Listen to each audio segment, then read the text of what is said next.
With a tactic name like Mike's War Machine, I'm expecting some serious firepower with this one. So let's check it out.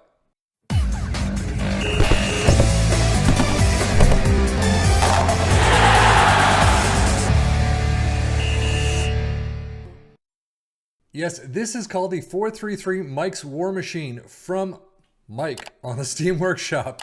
There is a description that says, I've created and have been using this tactic and a few slight variants of it in my latest Everton save, in which I finished third in my first season, whilst also completing the Domestic Cup double, FA Cup and League Cup. So it looks like he's doing very well with Everton. There are some screenshots and some pieces of information as he goes through this, so definitely check it out. But we start out with a sweeper keeper in support, wing back on support on the left, and a wing back and attack on the right. Ball playing defender on the left, a central defender on the right, Mazzala in attack on the left, a box-to-box on the right, and a ball-winning midfield in the central spot. Up front, you have a false nine, a complete forward, and an advanced forward. So you're really shaking things up and throwing a lot of different positioning into this one. And you do have a lot of individual instructions as well, so keep that in mind as we go through.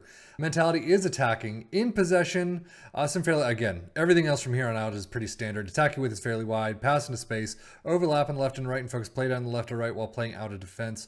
Work the ball into the box, mix crosses, slightly shorter passing directness, tempo is slightly higher, run defense. In transition, counter press, counter, and distribute to the back line. And then out of possession, a high press line of engagement, a higher defensive line, trigger press much more often, and prevent short goalkeeper distribution. But now how did it do for our three teams, two of which in the Premier League, Liverpool and Aston Villa?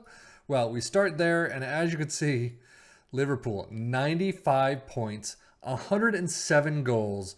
This thing did an amazing job. Aston Villa in third with 84 goals, 101 goals, 84 points.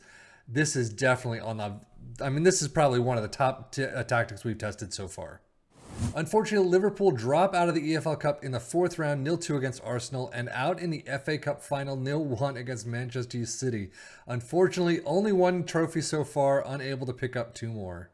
And they fall to Real Madrid for trophy number 3 in the round of 16, so they did not get far at all in the Europa League. But I'm pretty sure their squad is still going to start off strong. 31 goals for Gakpo, Nunez with 30, Salah with 25. That is a front three right there. Assist-wise, 16 for McAllister, Salah with 13. Not as high as we actually have seen before, but a lot of players in the green. Gakpo, Salah, Diaz, 747, 743, 727. Not bad at all. Aston Villa, however, pick up trophy number 1 in the EFL Cup final, 3-1 over Brighton, and as you can see, they beat Ipswich Town in the semi-finals, 3-0 and 3-2. FA Cup, though, dropping out in the quarters against Manchester City, 0-3. But an unbeaten run in the Europa Conference League leads them to the final against the Rangers, and they kick the crap out of the Scottish team, 6-1. Squad-wise, there you go. Martinez with 64 appearances. Holy cow. Ollie Watkins with 63 plus 1. 26 goals for Diaby, Ollie Watkins with 21 and 20 for Luis.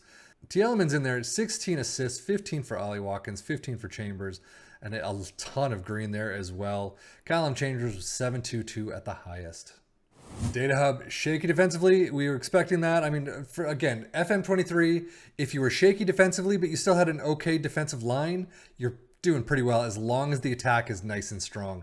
And in this case, that is exactly what we're seeing. And if we go to Aston Villa, is pretty much the exact same thing with some slightly different numbers, some slightly lower numbers in attack, and some slightly better defending numbers. But still, shaky defensively, great in attack. Liverpool do find themselves in the Premier League stats at tops. You got most goals, Liverpool 107, sorry. Aston Villa with 101. Most points per game, of course, you'd expect in that as they lined up in that role anyway. Fewest shots against, though, Liverpool and Aston Villa in there. Both are in most possession. Dribbles made. Nobody in most tackles, though. I guess you don't have to be when you're that far up. Best pass completion, so not a great passing one. Most shots for, though, of course, Man City in tops. Interesting. And then as you look at the individual stats, Cody Gakpo with 21, as does Salah. Goals-wise, Nunez with 20. A fantastic front three right there. Salah and Zaniolo in with assists. Most player of the match awards, Salah's up there. Gakpo and Robertson also. You got Allison, best pass completion. Most dribbles made, though, nobody. Most tackles won, nobody. Most key passes. Actually, Alexander-Arnold all the way down in 8th. Most shots, of course, Nunez is in there. So with the Premier League done, we are switching our sights to this championship, and as you can see, Ipswich Town down in 8th place, unfortunately. Not sure why they are so low, but 24, 7, 15, 79 points. Better than what they were expected to get, but still, compared to Liverpool and Aston Villa, not nearly good enough. Competition-wise, we did see them drop out against Aston Villa in the EFL Cup semi-final, so they made it really far, did really well in that.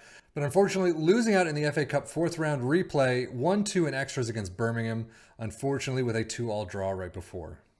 I mean, even though they're kind of mid-table-ish, I would assume these are going to look okay. 23 goals for Broadhead, Hurst with 19, a little bit lower than what he's usually expecting to get. 11 assists for Taylor, Hurst, and Luongo. Clark gets 10. So, I mean, they do have it spread around. It's just not high up there. I would expect a little bit more assist-wise. 7-2-6, though, for Hurst. Davis was 7-2-4, not too bad.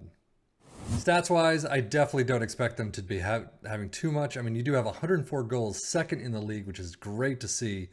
Few shots against you're in there, as is most possession and dribbles made. But overall, I mean, lower table points just don't tend to get mixed up too highly in this. And if you are, a lot of it's kind of on the average side. And that'll go the same with player stats. You got Broadhead in there in 6th. Most assists, you got Brandon Williams up there in 2nd, so not too bad. George Hurst in 4th for Player of the Match awards. But overall, I mean, dribbles made is nice to see. Tackles won, nobody. Most key passes, you do rise to the top with Leif Davis with 113. Most shots, you've got George Hurst and Chaplin in there. Unfortunately, they're just not getting a whole lot on target. Kind of funny, Hurst and Chaplin are in the most shots, but neither of them are in most goals, and it's Broadhead in this one.